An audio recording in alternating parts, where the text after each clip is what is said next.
I'm struck by the resilience of the city and the state, and in some ways the country. We've got a pandemic, we have an economic crisis, and we have significant civil unrest. And I think there is a recognition that there is a tremendous burden, there is suffering, there is a legacy of injustice that we're wrestling with.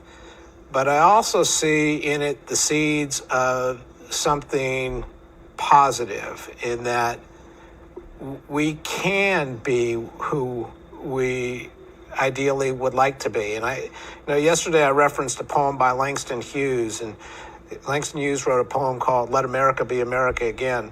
And even for those who had never known America to be what America should be. And that hope is really important. I see people who are risking their lives to protest for a better world in spite of a pandemic.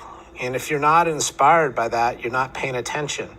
I see us grappling with a history that is not always what we want it to be, and that we can't recreate it to be something that it isn't. But I see us struggling,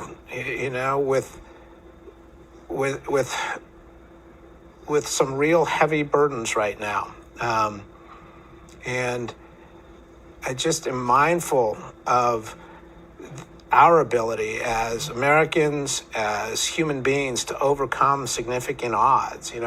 We began this with this day with a misprint that this is not June the 6th, it is June the 5th. But in June the 6th, they had D-Day, and we overcame tremendous odds, we being the United States, to win a significant victory on the beaches of Normandy. And that turned the tide of a war, and that created a generation, 2 generations, that were able to enjoy a more prosperous, freer world. And some of the foundations for that more prosperous, freer world were and are incredibly fragile. And it's, I think, incumbent on this generation to rise to the challenges and build something bigger and better.